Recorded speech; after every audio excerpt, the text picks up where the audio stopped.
I begin to think of Elijah on Mount Carmel confronting the prophets of Baal. And one man caused a cultural shift that it affected an entire generation. But it didn't end there. Even after all the offering was consumed, Elijah went into the birthing position as he went to a top of a mountain. And this is what it said in the book of 1 Kings 18. The drought ends.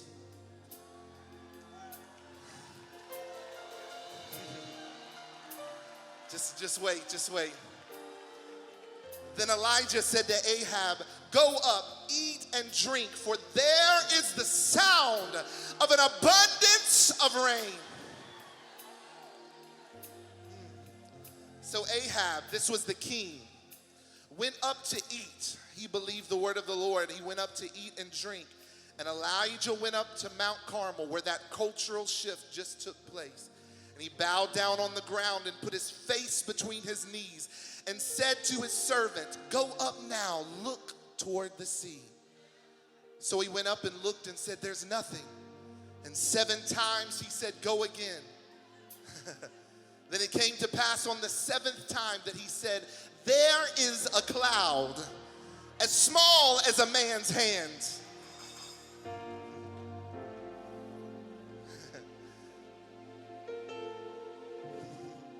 So he said, "Go up and say to Ahab, prepare your chariot and go down before the rain stops you."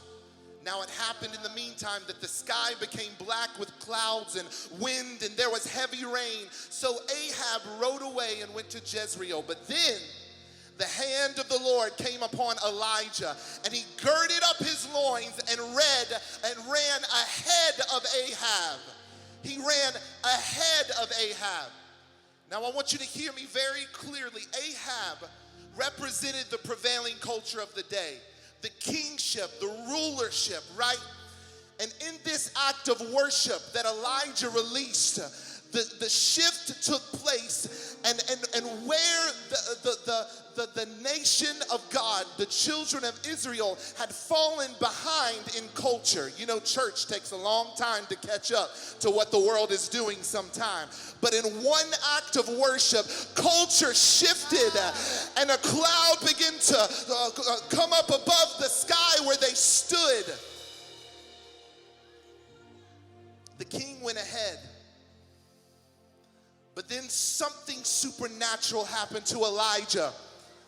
This acceleration came upon him, where it says he began to run. Listen, Ahab went with chariots, but Elijah ran with his own 2 feet. Are you hearing me? I don't think you understand.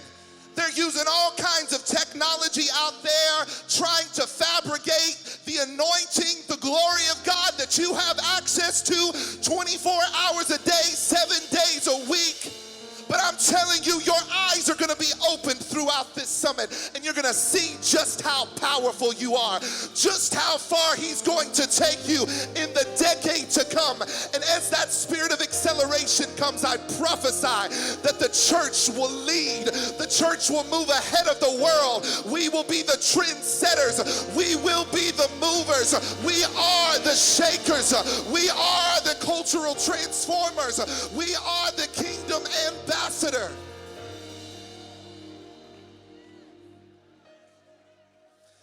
You may be saying to yourself, who am I that God would use someone like me? Why not you?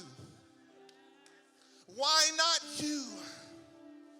For if you look throughout history, you will see that God used the least of these, the people that nobody expected, that came up out of nowhere and changed the course of history.